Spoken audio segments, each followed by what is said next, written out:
Hello, and welcome back to another episode of Straight Up with Steph. I am so excited for you to hear this conversation. Also, how many times have I said that? I feel like I say that with every episode, but I get to talk with such cool people and I learn so many things that, yeah, I'm excited about every episode. But the reason I'm so excited about today's episode is it's pretty timely because we're hearing a lot these days about women's health. I don't know if you know this, but it wasn't until 1993 that women were required to be included in research studies. Isn't that crazy? So there are so many things that we just don't know. And that's the topic of today's episode. And I don't care if you're a woman or a man, if you're in your 20s or in your 50s, this conversation is going to be relevant because what we're talking about today is women's fat loss around perimenopause. If you live long enough, you will get there. And I promise you, things will change. Things that work for you in your 20s, as far as like working out or losing weight, do not work when you hit perimenopause. So, I wish I would have known this back in my 20s. So, I'm 43 now. And I remember watching myself on video because I do a lot of like how to videos and stuff for ergonomics. And I was editing my videos and I'm like, I don't look the same. I felt like I was getting not like fat, but like fluffier, right? Like things were just a little thicker. I wasn't able to see the muscle tone that I used to be able to see. I wasn't eating any different. I wasn't working out any different, but I was starting to put on this fluff and I didn't know why. Turns out it wasn't me, it was my hormones. And I didn't understand the crucial role that hormones play in all aspects of our body, but especially when it comes to fat loss and maintaining weight, starting in our mid 30s and beyond. So if you're in that boat when you're just like, I'm not doing anything different, but I'm starting to gain weight, my clothes are fitting a little tighter. I mean, there's only so long that we can blame it on the dryer, right? So if you're experiencing that, this is going to be a great convo for you. So if you're in your 30s or 40s and right around the time where these perimenopause symptoms start happening, you'll learn a lot if you're in postmenopause. And if you're a man, likely you have women in your life, right? And I can tell you from personal experience, if I have men in my life that go that extra mile and just learn a little bit as far as women's health, what we're going through, especially around this time, it means a whole lot and it will only strengthen your relationship. If you've got women in your life that haven't hit this time yet, trust me, they will. And if you're close with them, you're going to hear about it. So, this is a great conversation all around.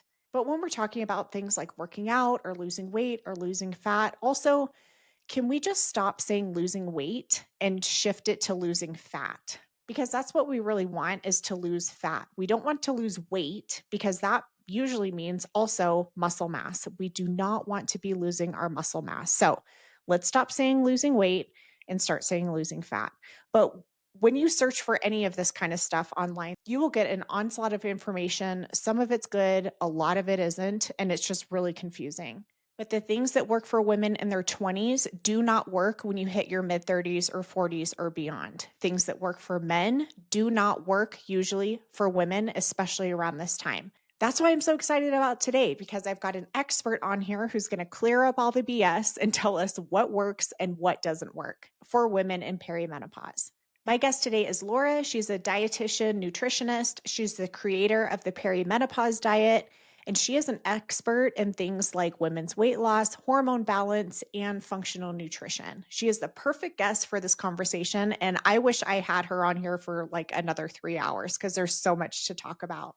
She explains today why we really need to learn about our hormones. And I'm 43 and I feel like I just now started learning about hormones, which is embarrassing, but it's true. They are the drivers of everything that's happening in our body. And especially when we hit our mid 30s, 40s, 50s, we really need to learn about them because if we don't, we're probably going to keep feeling stuck if we're trying to lose weight or get stronger or whatever. So we have to understand our hormones.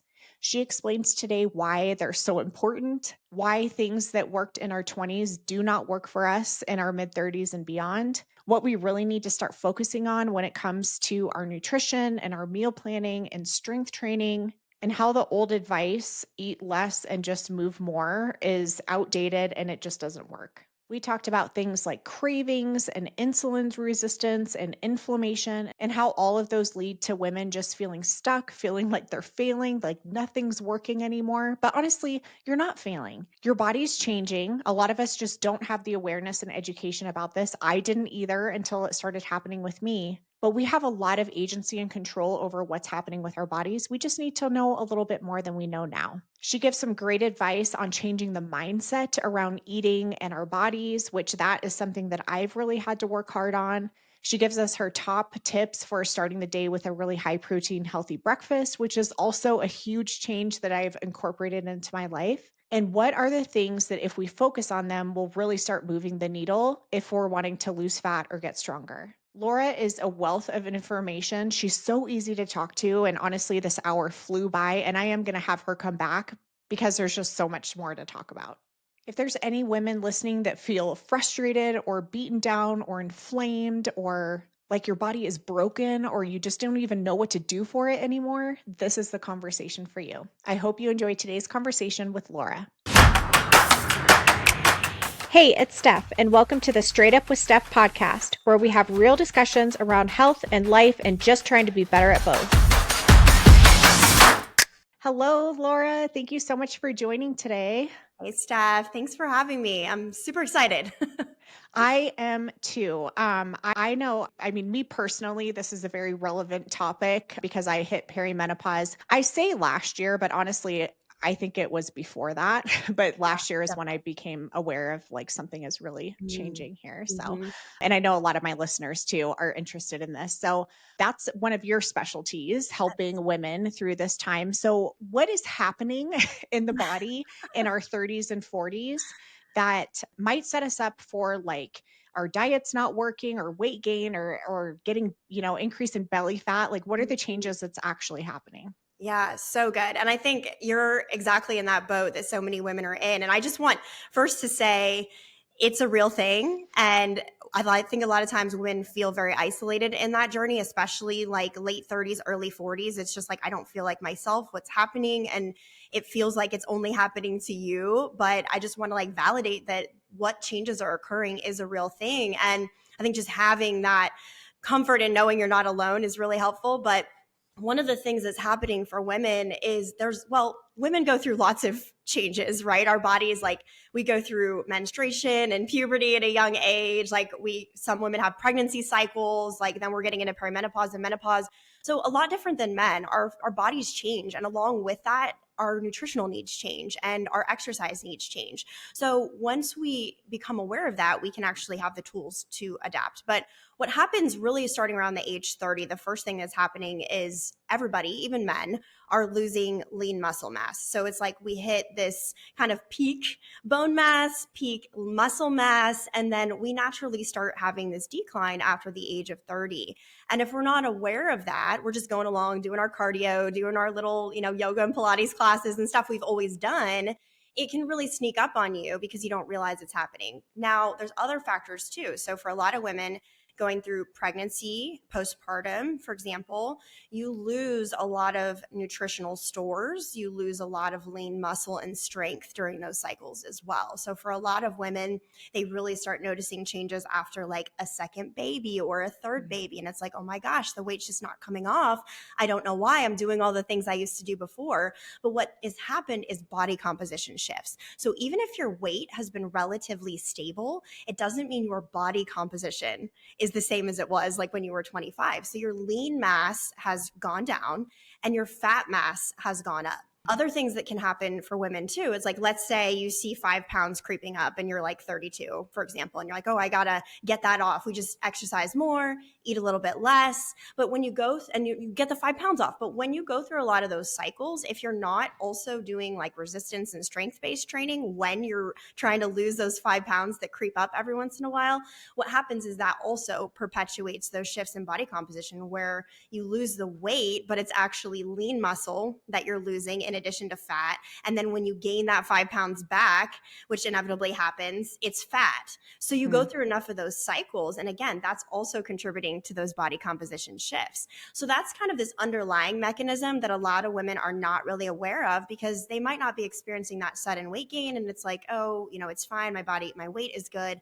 But the composition shifts are like silently sneaking under the surface, starting around like age 30 to 35. And then for a lot of women, perimenopause might be starting even in their mid to late 30s. And it's very subtle, but it might be fluctuations in your estrogen levels, declining or fluctuating progesterone levels, and that also changes your body composition. So all of those factors combined, now we're also like probably at the height of our careers in like 30s and 40s, more stress, more demands, you feel like you can handle it, but then suddenly all these things come together as you experience those hormonal shifts, and it's like boom, your body just like can't take it anymore. You start developing insulin resistance, you start putting on more weight, and then that causes you to kind of get stuck in this cycle of the weight gain. But really, what those underlying mechanisms early on are some of those body composition shifts and nutrient deficiencies that you didn't even know you had because you're just going, going, going. And then it suddenly starts catching up to you. Well, and I appreciate that explanation. And me personally, I was kind of in that boat. I was like, I feel like I'm getting not even gaining weight per Yeah. se, but I do a lot of video and stuff. And I would see myself in videos and I'm like, I feel like I'm just Mm, getting fluffier, yes. like I Yes. can't, the definition isn't there anymore. And I'm not necessarily like fat. I'm not getting heavier, but I just noticed it was just changing. Absolutely. Don't you wish that now that I know a thing or two, I just really wish Yes. when people say they want to lose weight, I'm like, change it to losing fat. Absolutely. Because Yes. Yes. yeah, it's like we don't want to lose that lean muscle mass. And that's what kind of makes me crazy. Not that this is a topic on GLP-1s, but that's a whole nother thing. And people Listen, are losing yes. these massive I amounts of know. weight. And I'm like, how much of that is muscle? And I it know. is so hard to put that back on. I mean, up to like 40% is really what It's they're finding. And crazy. I think I even remember back to when I was first starting counseling women and I would talk to them about like, you can't lose your lean muscle. And I didn't put enough emphasis on it at the time. And I wish I had because I didn't quite have the programming and resources to help them in that way. But it's Yeah. like, a lot of women think just because they're working out or they're walking or they're exercising and doing stuff on YouTube and just kind of checking that workout box, like it's enough. But when you're fighting both age and hormones from a lean mass perspective and you're trying to lose weight, you have to fight for your lean muscle. And that is one of the most valuable resources you can have as women getting into perimenopause and menopause and then beyond even. Like we have to shift our mindset from exercising from a place of, hey, I need to burn fat or burn calories to I need to build a strong, healthy body. And that's the mindset shift that also has to happen between like ages 30 and 40 that I think a lot of women don't realize they have to make because as soon as they start seeing themselves gain weight, it's like panic. Let me just start working Yep. out more and let me start eating less. And it's like, that's not really what works anymore. So we have to, as our body is changing, understand what's happening biologically. And then we can adapt our approach to match that so that we're still seeing progress and feeling good. But I agree with you. I saw the exact same thing for myself. I remember very vividly looking in the mirror. I was like, I'd had my second baby and I was several months postpartum. I was at my pre-pregnancy weight, but I was like, what the heck happened to my Yeah. body? It was like, I don't have any toning in my arms. Like I just feel different, but my weight was not reflecting that. And that's when I really got serious about more of like a strength training program because I was like, I cannot do this for the rest of my life, be fighting the scale. Cause that is one of the things that keeps women stuck always gaining the weight too. You can lose weight, but you're going to gain it right back if you have lost lean muscle. Cause your body, when you lose lean muscle, it goes into like panic mode essentially because muscle is survival, muscle is Yeah. metabolism, muscle is health, muscle is longevity. So when you lose that, your body is going to drive you to eat more, it's going to drive you to gain that back, and unfortunately we usually gain it back as fat, not muscle. Yeah, I know. And so when I was younger, well, like in my early 30s, I was heavier and I did have some fat to lose.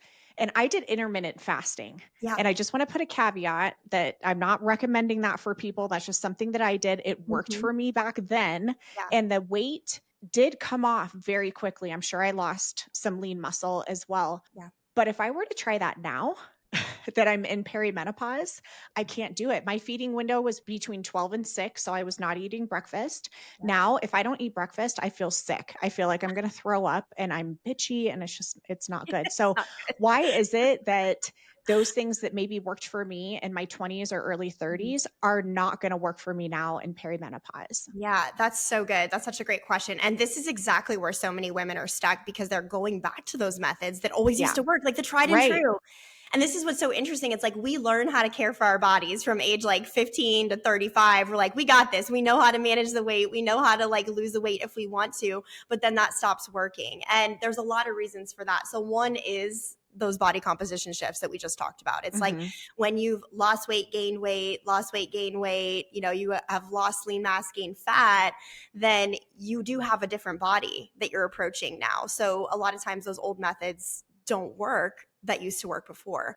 But things like intermittent fasting is honestly just like a glorified way of calorie restriction. I mean, if you Right. want to like be Yeah. simple about it, I know there's Yeah. science behind it about like blood glucose control. And honestly, that's more effective for men, I find, and not even all men. But I think it's been overdone and a lot of women are going back to that. But what happens is you've had these shifts now in hormones, right? We have this fluctuating and eventually declining estrogen, and that impacts so much in your body metabolically, including things like your body's stress response, your cortisol system.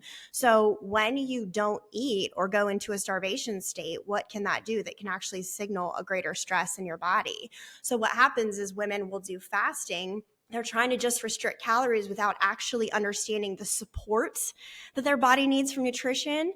And that means we're not getting it's almost impossible to get enough protein that you need in a day when you're fasting, unless you're Yeah. just killing it on those couple meals. So you're automatically putting yourself at a disadvantage or putting yourself at a disadvantage from a nutrient standpoint, vitamins and minerals. Your body, when you get into perimenopause and beyond, has a high requirement for certain vitamins and minerals. So when you're thinking just from like a restriction standpoint, it's really deprivation of what your body needs to function.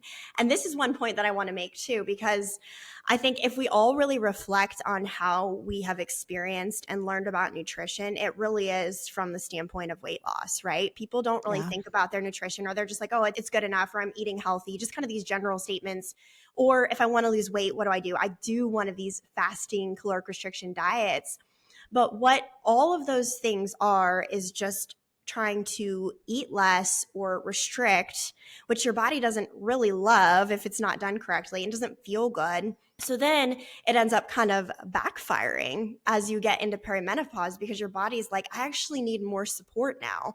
And if we just go back to that restriction and we just think about nutrition from the standpoint of weight loss, we don't actually understand that nutrition is literally the basis of how your body functions. Every cell, every metabolic function, your body's ability to create energy, your brain function needs nutrition as the basis. So if as those needs increase, if you go into a restrictive phase, whether that's just caloric or intermittent fasting or whatever you want to call it, then it backfires because your body's like, wait a minute, I'm not getting what I need to make healthy hormones. I'm not getting what I need for brain support, for gut support, for all of those cells.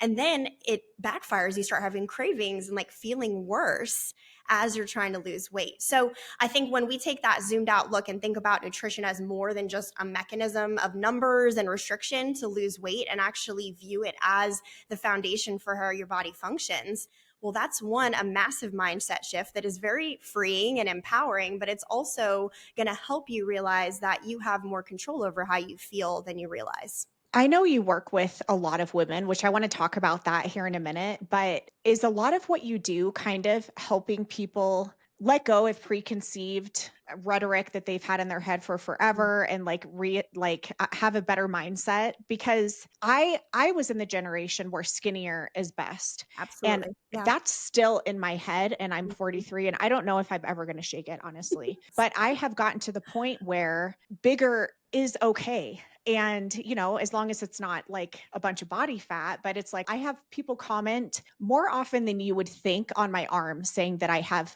manly arms. And I'm like, Mhm. good. I want to have some muscle.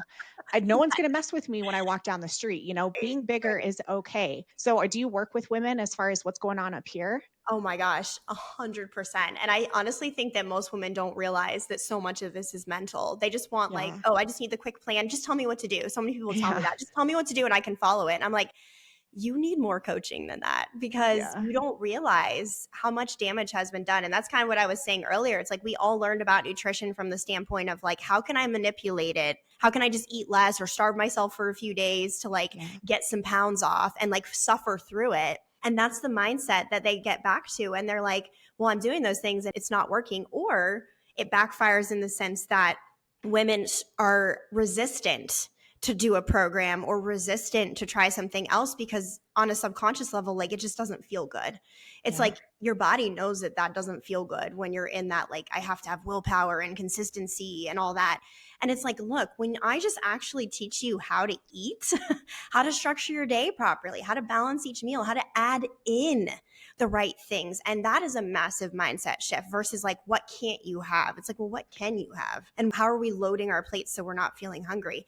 That's where the mental work begins. So it's really interesting. Like in my 12-week program, for example, that's kind of the process that we take women through. It's like learning the basics of the perimenopause diet, but then also shifting mindsets is huge. And then, especially for women who do like 2 rounds or 3 rounds of our 12-week program, they all say the same thing. It's like the first 12 weeks is like learning how to do it, how to implement it in your lifestyle. The second 12 weeks is the mental game, right? And that continues on. Like in my long-term coaching, it's like women are constantly undoing everything that they thought they knew about nutrition and everything they learned about themselves and their bodies and the beliefs. And it's like, that doesn't just die because you lose weight. I've had women lose, I was just messaging one of my groups this morning, and I've had one woman, she's whole life dieter, she would describe herself. And it's like, she's lost 65 pounds, but she still struggles with the mental stuff. Just Mhm. losing the weight doesn't make that go away. So I think having community support, realizing you're not alone, and then just constantly like grounding in truths, new truths of how nutrition affects your body, and believing that is so helpful for the long game. Because I agree with you 100%. It's like we all just learned things honestly really wrong. Like we think we know about nutrition, but most of Yeah. us grew up learning pretty unhealthy habits or wrong ways of thinking about food. I've had a lot of women very resistant to do my program because they're like, I have eating disorder history and it's very triggering for me. I don't want to be tracking all the time. And I'm like, honestly, my program helps heal a lot of that. So many women go through it and they're like, I've restored my relationship with food as a result of this because we change the way that we think about fueling our bodies. And it really is about like building lean muscle and losing fat in a healthy way and not feeling that deprivation. And that's really the shift that has to happen. So I think it's particularly hard for women in perimenopause right now. It might be different for women in perimenopause 20 years from now, but because of how everybody grew up in the 90s and things in the early 2000s, that really is coming back to haunt everybody. And I think just realizing that losing weight and being healthy can be different than your experiences in the past.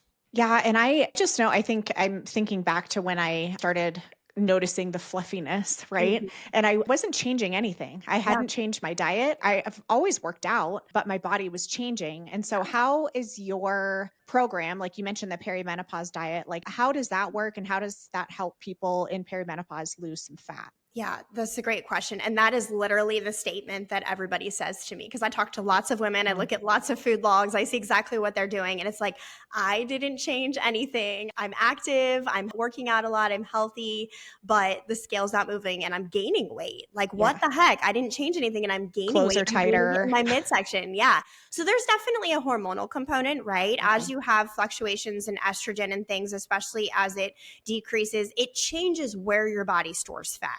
So you Okay. are going to be more prone to store it in that central region, and then you start storing that visceral fat.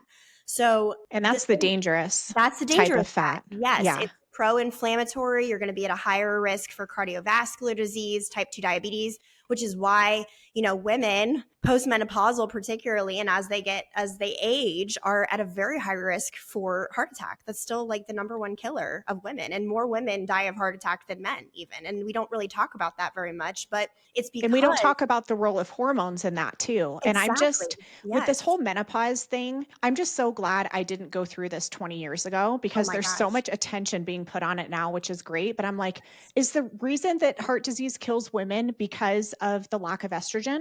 Like, Yeah. there's got to be a hand in hand connection there. It absolutely is. That can definitely play a role. And I think even as we just talked about, like our generation struggles with the mindset shifts, I've worked with a lot of women who do my programs are older too, like Mm, postmenopausal, like late 50s, 60s. That dies even harder. They don't want to strength train. They don't want like, oh, muscle's yep. bad. I don't want to be bulky, right? It's very hard for them to make that mindset shift. So Mm, they haven't done any strength training. They haven't done any of that stuff. And it's like, that's one of the reasons that they put on weight even more. So I think there's obviously, yeah, there's tons more education about it now. But yes, I'm so glad that we have more knowledge, and it's only going to yeah. continue. I think there's just so Yeah. much more awareness around it now. But I mean, what were we talking? We were talking about Back something to else. your diet. Yeah. Yeah. Like, how does that work? Yes, yes. Okay. So, and this is one point that I want to make. Like, I look at a lot of things that women are doing, and it's, I've been doing this for a very long time. It's pretty easy for me to identify why they're stuck and what they're doing incorrectly, even though to them it's like, I'm doing all the things right. I don't understand. But one of the mistakes that I see women make that's pretty common is doing things that would be great if you were just in a maintenance phase or just like trying to be healthy and you had not already gained weight. Whereas if you have gained fat, particularly if you've gained fat in your central region, that visceral fat, if you've gained 10, 15, 20 plus pounds, what women don't understand is that your body changes metabolically. Fat gains in and of itself, or like we talked about, just those body comp shifts, right? You've gained Mhm. fat, lost muscle, even if your weight hasn't gone up a ton, just gaining fat and then hormonal changes perpetuating those fat gains changes the way your body operates metabolically. So as you have more fat mass, you're not, and especially in the central region, that visceral fat, you're going to start having more inflammation. You're going to start having more insulin. It's going to affect hormones like leptin, and cortisol gets impacted by estrogen as well. And then that perpetuates insulin resistance. When you lose lean muscle, you're also going to be developing this low grade insulin resistance. So there's lots of things happening. And I think my pet peeve on social media is everybody wants to blame one thing, right? Oh, it's just your cortisol, or it's just Yeah. this. And it's like, no, it's actually nothing in the body happens in isolation. There's an interplay. So as one thing starts to shift, body composition, estrogen, it affects all these other hormones. So with the perimenopause diet, where I actually start women out who are trying to change body composition or lose fat, is with more of a therapeutic phase where it's like, okay, we have to understand that you just adding strength training and eating more protein and walking is great, but that's not therapy. That's not diet therapy. So there's like this other realm of nutrition that a lot of women don't even really know exists, where, that's kind of where my training comes in, like nutrition therapy. And it's like we use diet as a medication, essentially, where we're Mm. strategically helping you offset the changes that have happened in your body. So when you have insulin resistance, and I'll just say this too, and I can explain more what that is, but a lot of women are like, oh, my insulin's fine. My fasting glucose is great. And my A1C is fine. It's like, just because those are fine doesn't mean you don't have insulin resistance. It's silent for years, potentially. And all of these things are hormones. Insulin is a hormone. So when one hormone's out of balance, it can throw off your other hormones. So you have this interplay of things. And if we don't target all of them in a therapeutic way, then you're not going to lose fat. You might be able to gain muscle. I hear a lot, I feel like I'm getting stronger, but I'm just not losing fat.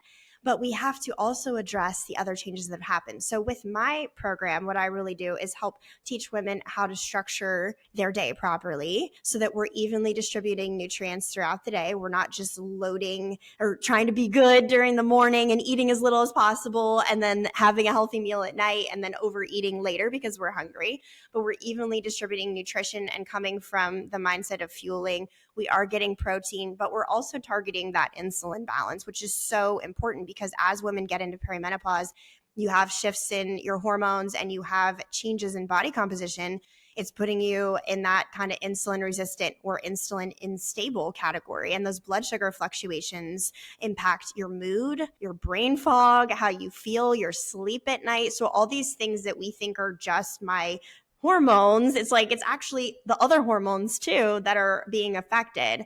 So with diet, we can shift where we're getting our carbohydrates from. We can get them more from things like the non-starchy vegetables versus like rice or, some of the quicker digesting carbs.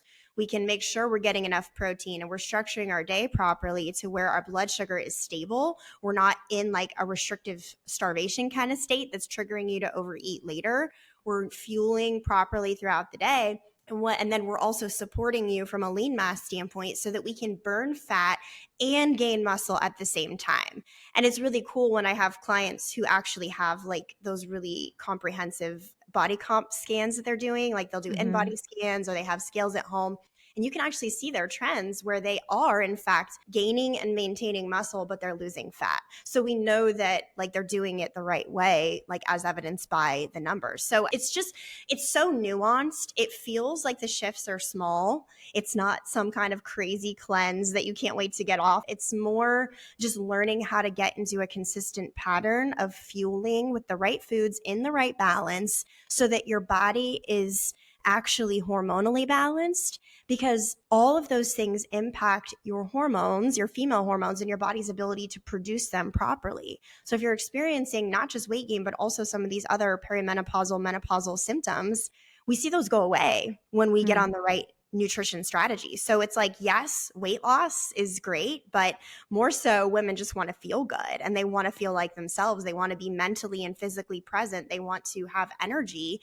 And that flips around like within a week, literally, after Mm. adopting the right nutrition strategy. It's pretty incredible. So then you're like, okay, it's not just my hormones. It's the fact that I wasn't addressing the metabolic changes that came from the hormones and the fat gain. And that's the difference between like a diet that's more therapeutic versus something that you're just doing restriction and trying to work out more. Well, and I appreciate the therapeuticness of your approach because I have been just up until now probably completely obsessed with my weight. And Mm-hmm. I have gone on these like the intermittent fasting or other Yeah. diets or whatever just throughout my life. Yeah. And it's just felt very punishing Yes. and negative Yes. and like it's never going to be good enough no matter how thin I get. And now that I've shifted that, I feel like I'm actually taking care of myself and it feels Yes. very like loving, like I'm Yes. almost getting emotional.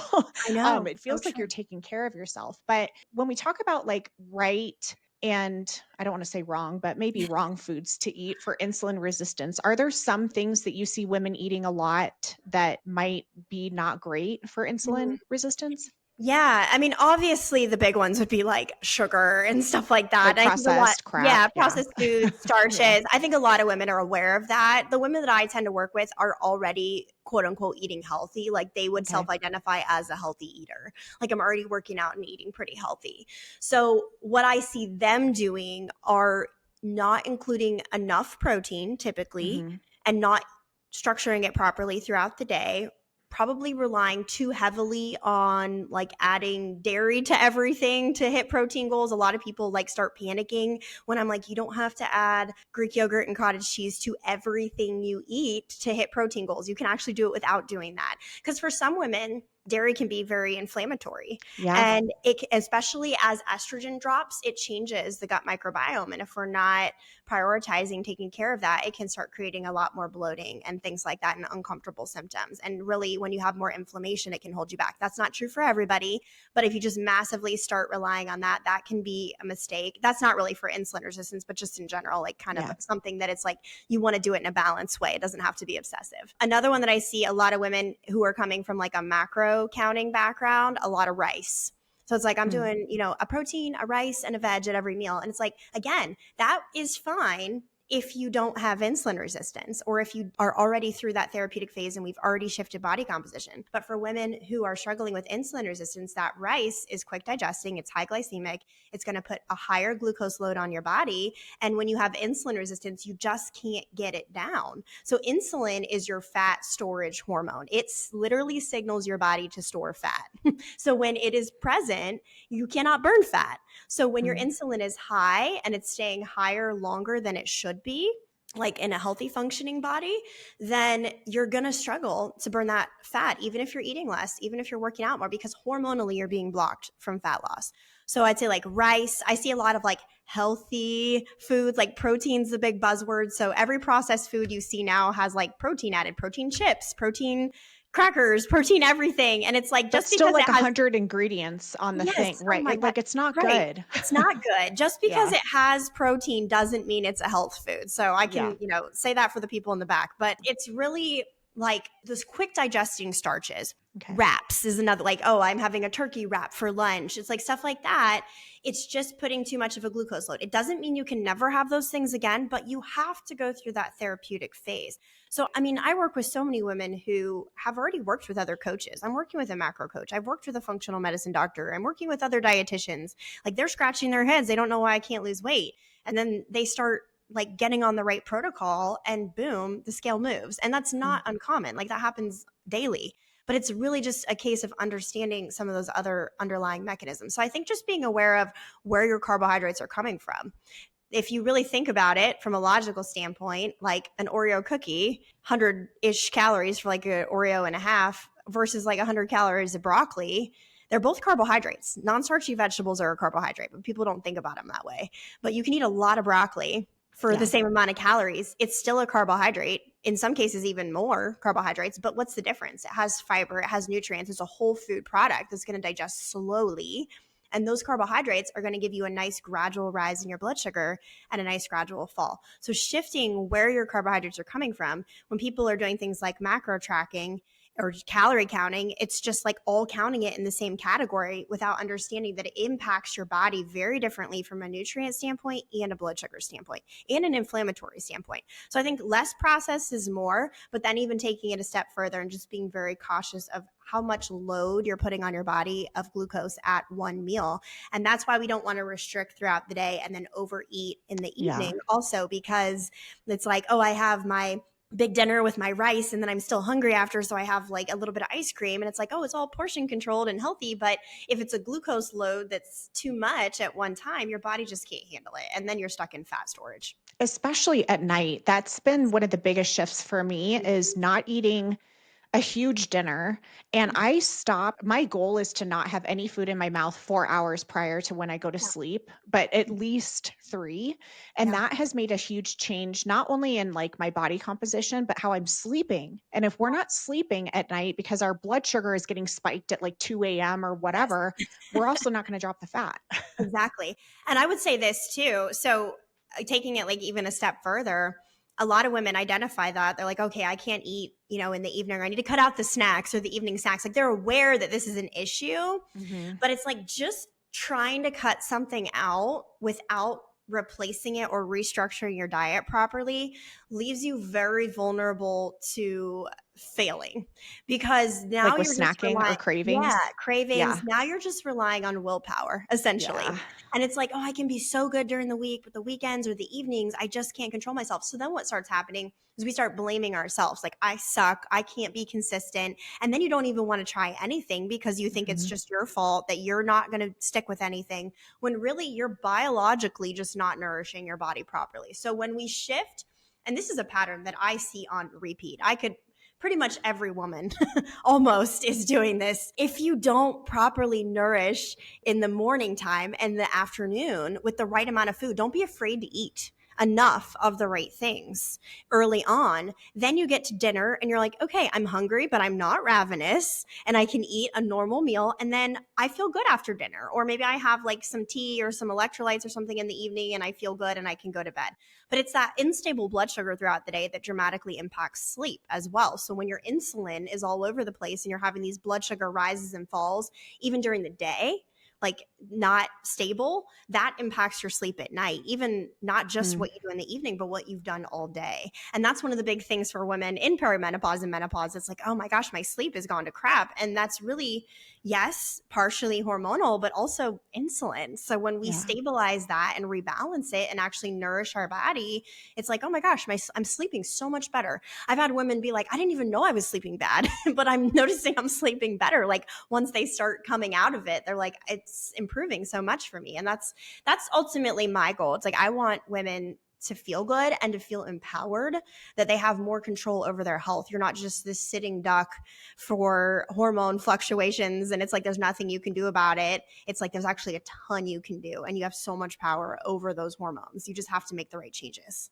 I totally appreciate what you said. And when my perimenopause, I had almost all of the symptoms almost overnight and it hit me like a Yes. freight train. And I Yeah. felt I was in that victim, like, poor me. Oh my Yeah. God. Like, there's nothing I can do.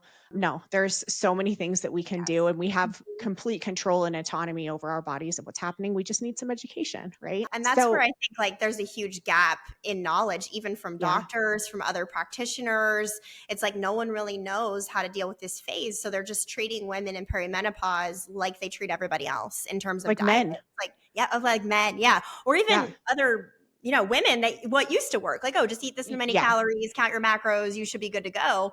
But it's Yeah. like the game has changed, not in a bad way, but it just has changed. You just have to get a new education on how to care for ourselves. That's really what it comes down to. Yeah, it's just awareness. Yeah. Yeah. So a lot of people are busy in the mornings and we don't, have 2 hours to like prep a Yeah. gourmet breakfast or whatever. So do you have any like favorite breakfast foods that are like quick and easy, but we're also getting the amount of protein and everything that we need?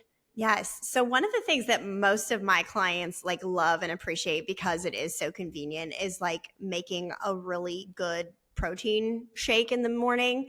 But I Hmm. want to clarify what that means because a lot of people tell me that they have a smoothie or a protein shake and oh, it just doesn't keep me full. I'm hungry 2 hours later or an hour later. It's like, well, you're probably not doing it right. So here's what it is. It would be something where we get a really good protein powder. I usually recommend like a grass-fed beef collagen mix or like a combination of a plant-based protein with collagen protein can be great. So we're getting close. We're not just using a serving. We're getting close to like 35, 40 grams of protein from the protein powder. But we're not just like mixing it with water and running out the door or grabbing like a protein bar type of thing. We are adding in a lot of things that are going to help keep us full and provide nutrients. So things like flax seeds or chia seeds are a great fiber powerhouse, healthy fats, a little bit of protein in there. That's the thing that I think makes the big difference on keeping you fuller longer is making sure you have enough fiber in there. So adding a couple tablespoons of those, getting a whole bunch of dark leafy greens in there. We're kind of checking that veggie box. You can put some berries in there. Sometimes adding like a teaspoon of almond butter is really helpful. And then you can just use like water as your base. But that almost on repeat, women are like, yeah, I feel really good. I love it. It keeps Yeah. me full. Like I don't have to have a morning snack type of thing. So I think that's really helpful. Another thing that can be prepped in advance that a lot of my clients love is making like a hash but with veggies. So not like potato based so much, but getting like rice, cauliflower, onions, peppers. You could do shredded Brussels sprouts, carrots, whatever non-starchy vegetables. Just saute a whole bunch of those up like on the weekend, or you can use frozen veggies if that's easier, like some blends that they have, like the Pure Vita blend brand is really good. And then you cook it in with maybe like a pound of ground turkey and kind of saute all that together. And then you can Hmm. portion that in containers. And then all you have to do in the morning is throw it in a pan and like add an egg, for example. So you're getting that little bit of extra protein from the egg, and then you didn't have to actually cook anything. So those are like just some quicker options. Obviously, you can, make like an omelet or something with eggs and veggies if you have time for that. But some of those prepped things can be really helpful. But honestly, the protein shake, I think, is the thing that most people gravitate Yeah. towards because it's like, I can grab it. I know that it's everything that I need in the morning. A lot of women, I see them doing like Greek yogurt and granola in the morning or something like that. It's like, it's not enough protein. And two, it's not like, usually it ends up being too high in carbs. So it's like, we just want to make sure we're getting the veggies in there. We're getting the fiber. We're getting the berries, which have tons of nutrient benefits, and we're getting enough protein at each meal, and starting at breakfast is really important. So if anyone like is fasting and you're like, oh, I'm just not hungry in the morning, it's like, well, that can be a sign of metabolic insufficiency, but it can also be a sign of your body is just not used to eating. And really, if you start fueling yourself in the morning, it doesn't have to be at the crack of dawn, but sometime in the morning, not just drinking coffee, you can actually start having more of an appetite in the morning and your body will start responding. So your cortisol is highest in the morning, or it should be, and your food patterning should mimic, like work with that. You don't want to be depriving your body of food when your body is trying to function at its highest. I went decades without eating breakfast, and I was that just coffee and go type, Yeah. and it was, I Yeah. guess, it probably wasn't fine, but it seemed Right. fine for a long It time. seems fine. But when I started wanting to like shift this stuff, I wasn't hungry in the morning, and I Mhm. was forcing myself. And I Yep. started small, Yep. with just a little bit, a couple hours after waking, but now I wake up hungry. Like Yes. I am ready to eat. And guess Yes. what? I haven't gained any weight.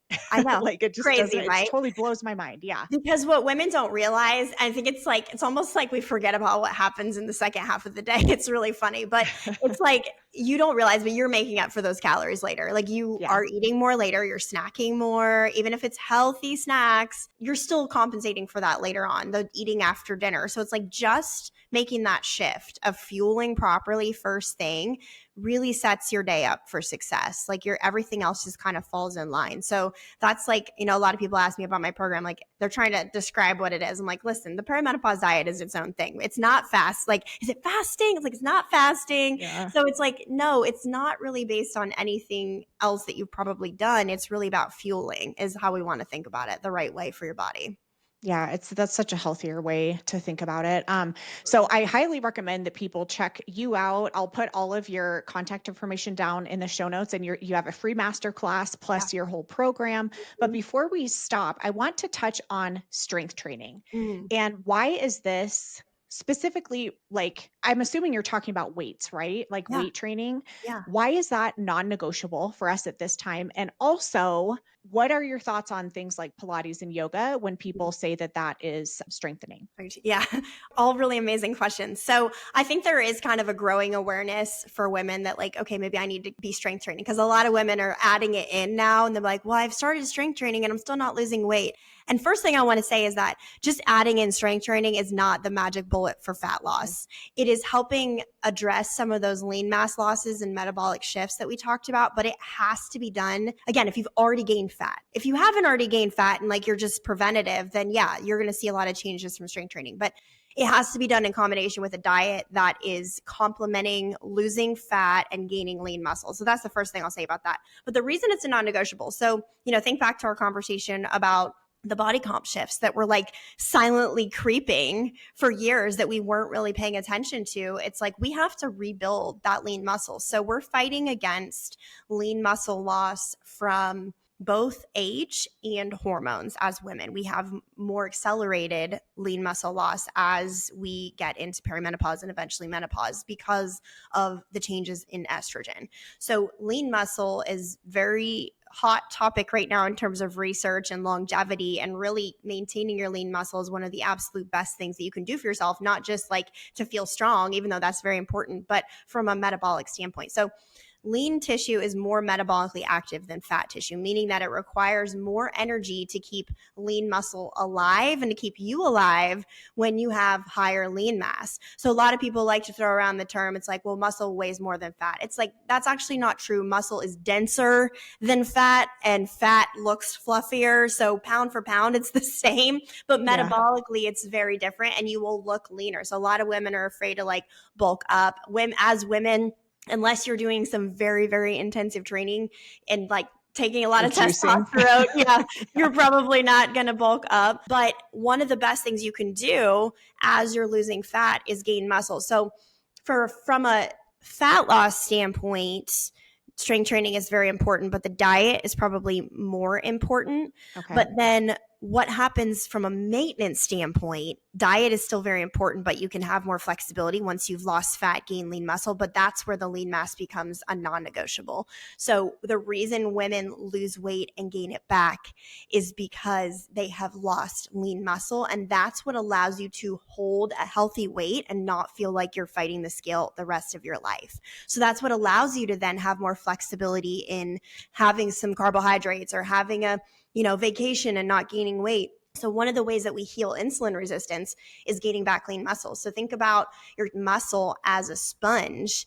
to get that glucose out of your system. If there's nothing to get the glucose out of your system, then your insulin rises to try to get it into the cells. But if you don't have that muscle there to do that, then the glucose is going to get stored as fat.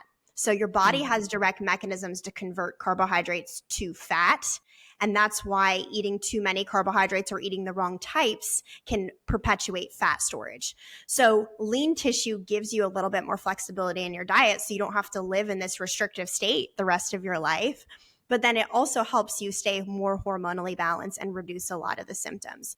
So I think with strength training, just knowing that, yes, because everyone online is talking about this, like, oh, just strength train, this many times a week. And women are like, I'm doing that, but it's not working. It's like, one, you need to be following more of a program. Like Yeah. just haphazardly adding in workouts is not really the solution, or still only doing it like once a week, but then doing like yoga and Pilates, right? Like that's probably not getting the comp shift. So there's a difference in maintaining and actually shifting body composition. So again, think about exercise from like a therapeutic standpoint. When you're actually trying to gain lean mass, you need to be progressively overloading. We're breaking down tissue, we're stressing the muscle, and we're building it back with both strength training and diet support. So it's kind of this interplay of both diet and exercise. So for women who are like, well, I'm working out, I see women just piling on more exercise. It's like the Yeah. exercise pile, because that always used to work.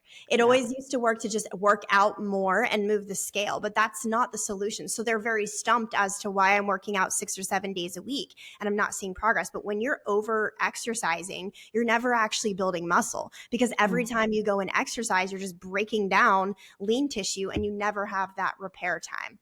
So I think that's another important point to think about. So I think like Pilates and yoga are amazing for a lot of reasons, but you want to be doing weight bearing exercises in a progressive way, and ideally doing 3 full body strength training days a week. So a lot of women are doing like body part splits, which is really rooted in bodybuilding. And only if you're working out 7 days a week, body part splits are great. But you doing an upper body Monday, a lower body Wednesday, and a core on Friday is not enough to Okay. actually change the scale.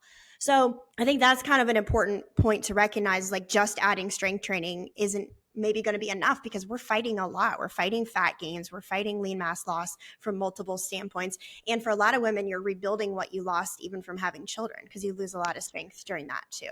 So there's a lot of things happening. And I think one of the biggest things I'd say with strength training is that it doesn't have to be like you at the gym doing crazy bench presses and deadlifts and like hardcore training. And I think that's what scares a lot of women. Like our training program is what we would call like functional strength training. So we're working through full ranges of motion. We're doing like prehabilitation. We're working our core strength. We're moving in like real life patterns, which I think as we age is very important. You don't need to be in the gym just doing isolated machines and movements. You need to be using like free weights and stuff. And it can be done at home, really. It doesn't have to be done at a gym or a facility if that's intimidating. But I think just like changing the language around strength training, that it's not bodybuilding necessarily or Yeah. bulking up. Like it's actually very approachable, and it doesn't have to be like strength training or Pilates. It's like there's actually this middle ground. It's very beautiful, of like functional strength training that is very similar movements to some of the stuff they might be comfortable with some of those like more, not for lack of a better term, like girly workouts, but then it's not like meathead workouts either. So it's Yeah. like that's actually what our bodies needs as we age, to support both healthy aging, joint health, which changes as a result of hormones, and to support lean mass gains and fat loss, because the body adapts after even just like 6-ish weeks to the style of training that you're doing. So if you're always doing the same exact things with the same weights, you're not going to see progress that way either.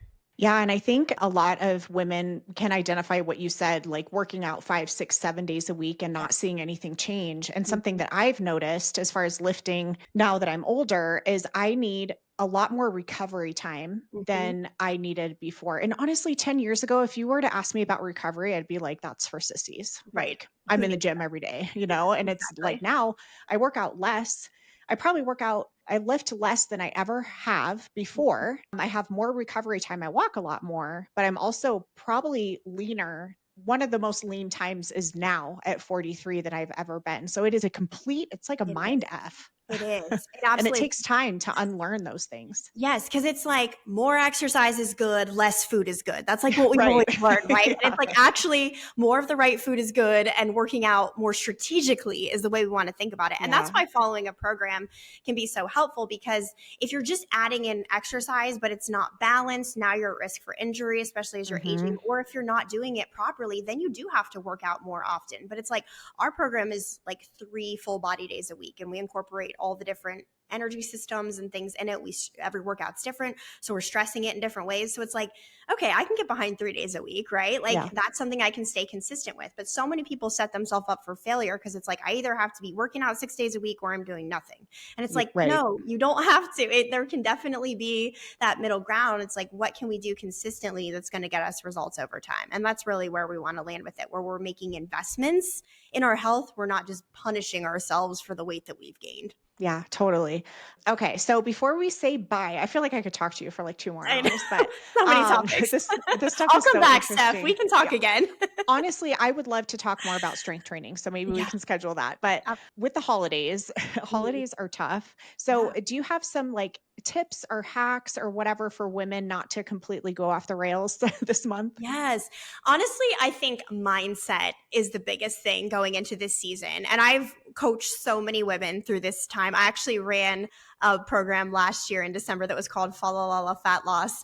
And Aw, that's and it was cute. fun because we did like I showed them a picture of the month of December and I was like, if we actually break down how many meals you eat in December versus how many meals out you have, it's like a very small percentage of actual like fun meals. But the problem is we approach December as like, oh, it's too hard, the holiday season, there's too much temptation, and we just give up entirely before it even starts, right? So I think mindset going into it is number one. It's like being realistic about, okay, it's a Monday, I'm just doing my normal day today. It doesn't have to be this all or nothing mentality. I can still maintain like a healthy meal patterning and all that. So the biggest advice that I give to women though, like trying to navigate this is just stay consistent with your normal eating, fueling your body, taking that mindset. And then when you do have a special event, and this is one of the things I teach in my program, like how to balance your plate properly. It's like, okay, if you really focus on like half your plate is non-starchy vegetables and then you have your protein portion and then you have like some discretionary your other quarter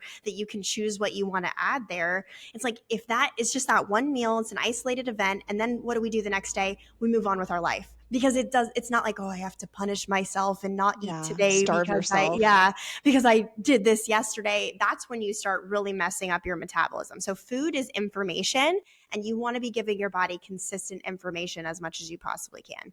So stay consistent with meal patterning. Don't like compensate the next day or anything like that. Think of that balanced plate, really load with good stuff first, and then like allow yourself that discretionary portion.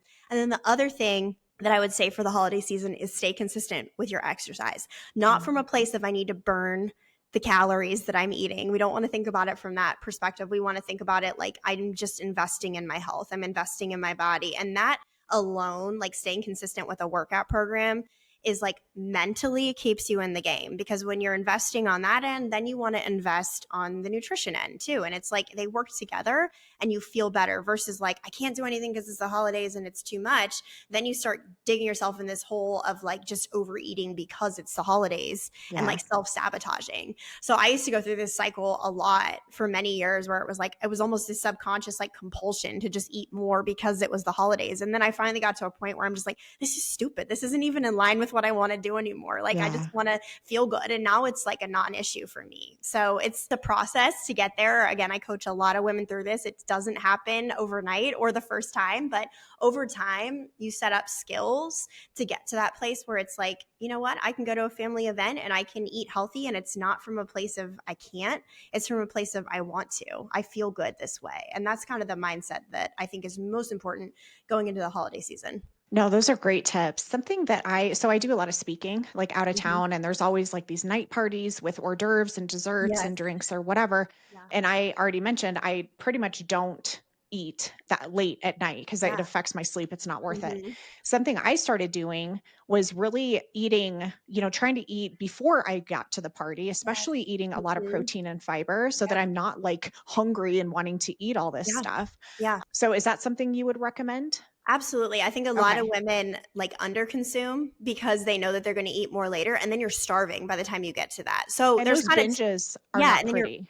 yeah, absolutely Like, not. You're yeah. like you can't stop. And honestly, that's a biological drive to eat. So when you're having like hunger and cravings, again, we can blame hormones, but it's more that your body's not fueled properly. Like Okay. some women think that the cravings are just like an identity that they have to carry. Like I'm a sugar addict. It's like, no, your body just is craving the right foods, honestly. So I think, yes, one thing that I have women think about is just being proactive. It's like, okay, what's the situation? Is it something where I can order off a menu and I can just get protein and veggies and then, make, if I want to drink alcohol, I'm going to limit it to X amount and just like decide that in advance. Don't ever wait to be making your decision in the moment because you're going to be influenced by the people around you and Yeah. like old habits. So make the decision in advance. But if it is a situation where it's like, I really don't know what I'm going to be able to eat, then yes, eat before you go. Like eat something substantial, the protein, the veggies, like you don't have to have a starch. I have some women who are like I had a woman who's in our 12-week program. She's like, I was going to the movies with my kids. So I drank my protein shake right before I left. I had a little bit of popcorn there. They were all eating, but she's like, I wasn't even hungry. I felt fine. Like I didn't Nice. feel Yeah. deprived or anything like that. So if you fuel on the front end versus thinking like I have to eat less so that I can eat there, it's going to backfire if you don't do it properly. So you want to make sure that you are fueling in advance. And I think that's a great strategy. Just try to stay consistent with your meal patterning throughout the day. And then it's like, if there's a meal that's off, oh well, like you do the best you can with the Yeah. balance. And that's where you bring that balanced plate in, but then move on the next day. And it honestly won't impact you. It's all the days after that become the problem. If women live in the guilt and the shame of the choices that they made and think that it's all blown because they ate at this Yes. event, And they're like, that's screw it. I don't yeah, care screw it. anymore. Yeah. Think about nutrition this way. Like, again, it's not just about weight, it's about fueling your body. So, like, the next meal is an opportunity to vote for your optimal health. So, why wouldn't you take Mhm. advantage of that? Right. And that's the way we want to think about it. It's like, how can I fuel myself better in the next moment and move on? And that's one of the big things that we work on in my program are those kind of skills, those mindset shifts and how to navigate those situations. And, like, for me, that's so rewarding to see women move through that process and have those experiences where they're like, I did this, like I had this experience, this is how I handled it, and I moved on and I felt really good. Like, wow, what a gift, right? To be able to undo some of those old mindsets that we've had. Yeah, we don't wanna spend the rest of our lives battling our bodies. Oh my It's not a gosh. fun place Yeah, to be. it's not. Like, we don't need Thank to you. punish ourselves. No, no. Thank you so much, Laura. I do wanna have you come back. We'll definitely Absolutely. get that on the schedule. But Yeah. in the meantime, if people wanna connect with you or learn from you, what's the best place for that? Amazing. Yeah. So on social media, the Perimenopause Diet, I'm on TikTok, I'm on Instagram. You can follow me there. And then send me a message. I love to connect with my followers and just have a chat. But like Steph mentioned, in my bio, I have a link to my website, perimenopause.diet.com. You can check that out. I have a couple different program options on there. I have a free masterclass that I recommend everybody watch. I really do a deep dive into Stephanie. I think you watched it Mhm. hopefully, but I do No, a I deep did. yeah, Yeah, yeah. and there's so much information and, like, everything you put out. I Yeah, appreciate it. Yeah. absolutely. So I really go into like how hormonal changes are impacting your body and then how we use nutrition, therapy, and exercise to really offset that. And then I have, even if you want to just get started with the perimenopause diet, I have like the 7-day reset that isn't just like a cleanse type of thing. It's really that first step that I recommend every woman learns on how to structure your day, how to balance your meals, and really the most vital components that I think you should be including to help you feel better almost immediately. And my perimenopause diet is dense. There's a lot to it, but I think if you can just get started and experience the difference between what you're doing and see some of the gaps, I think it just gives you a lot more comfort in knowing like there is hope. And that's what I want women to know more than anything. Like there is hope for you. There's hope for your body. You're not alone. You're not unique in your struggles. This is very common what you're experiencing, but when you make the right shifts, things can turn around very quickly and you don't have to struggle. And that's pretty amazing. Yeah, and this your message of hope 100% because like I said, I was in that spot where I was just like, "Oh, it's all over, like, I'm Yeah. just gonna get fat and gross now," Is this like, the way it this is is forever? yeah, I know. yeah, and also just, like, knowing this you're not experiencing this alone. Every Yeah. woman, granted we live long enough, is Yes. going to go through this, I and know. we all It's need everybody. support. Yes. Yeah, and so Yeah. it's like, whatever, it's not a thing, like, we just need the tools, and you've got so many tools for us, so thank you Yeah. so much, Laura. Absolutely. Well, thank you so much. I've loved being here, and hopefully this was helpful for everybody. So, Oh my gosh, this episode's gonna do well, I can already tell, so love. thank you, and thank you everyone for listening. We will see you next time. Thank you for tuning into this episode of Straight Up with Steph and being interested in living better. What many listeners do is subscribe to the podcast because that allows them to automatically get the latest episodes of the show. Remember, you are the best person to take care of you, and by learning what we talk about on this show, you're taking one more step to being a healthier and happier you. I'll talk to you soon.